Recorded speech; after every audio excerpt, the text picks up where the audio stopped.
కవిత తిరుగుబాటును కేసీఆర్ ముందే ఊహించారా? BRS party నాయకురాలు MLC కవిత ఆ పార్టీ అధినేత తన తండ్రి కేసీఆర్కు రాసిన లేఖ సంచలనం సృష్టిస్తూనే ఉంది. ఆమె దాదాపు తిరుగుబాటు చేసినంత పని చేశారన్న విశ్లేషణలు కూడా వస్తున్నాయి. అయితే ఈ విషయాన్ని కేసీఆర్ ముందుగానే ఊహించారా?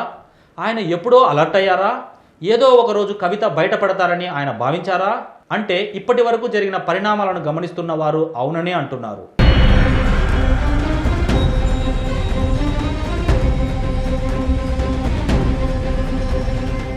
గత ఏప్రిల్ 27న పార్టీ ఆవిర్భావ సభ నిర్వహించారు. అప్పుడు వేదికపై సాధారణంగా కవిత ఫోటో కూడా ఉంటుందని ఊహించారు. కానీ ఆమె పేరు కానీ ఊరు కానీ ఎక్కడా ప్రస్తావించలేదు. పైగా వేదికపై కేసీఆర్ ఫోటో పక్కన కేటీఆర్ కటౌట్ మాత్రమే కనిపించింది. అంటే దాదాపు దీనిని బట్టి తన తర్వాత పార్టీ వారసుడు ఎవరు అనేది కేసీఆర్ సుస్పష్టం చేశారని పార్టీ నాయకులు చెబుతున్నారు. అంతేకాదు పార్టీ తరపున ఏ కార్యక్రమం నిర్వహించే బాధ్యత అయినా కేటీఆర్తోనే కేసీఆర్ సంప్రదిస్తున్నారు.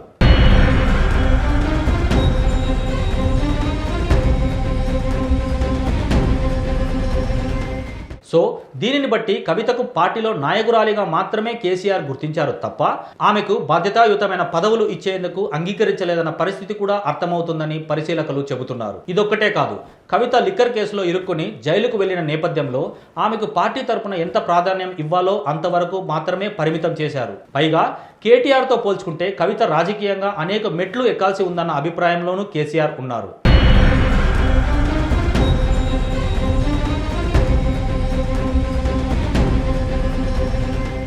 కేటీఆర్ ఇప్పటి వరకు రాజకీయంగా ప్రజాక్షేత్రంలో ఓడింది లేదు. కానీ కవిత నిజామాబాద్లో తొలిసారి విజయం దక్కించుకున్న 2019లో పార్లమెంట్ ఎన్నికల్లో మాత్రం ఆమె ఓడిపోయారు. ఇది కూడా ఆమెకు రాజకీయంగా ఇబ్బంది కలిగించింది. పైగా కేటీఆర్కు ఉన్న బ్రాండ్ ఇమేజ్, ప్రజల్లో ఉన్న పలుకుబడి వంటివి కవితకు తక్కువగానే ఉన్నాయి. పైగా కేసీఆర్ వారసుడిగా పార్టీ కేటీఆర్నే అనుమతిస్తుందన్నది అనేక సందర్భాల్లోనూ రుజువైంది. ఈ పరిణామాలను దృష్టిలో పెట్టుకునే తన వారసుడిగా కేటీఆర్ వైపే కేసీఆర్ మొగ్గు చూపుతున్నారన్నది విశ్లేషకులు చెబుతున్నారు.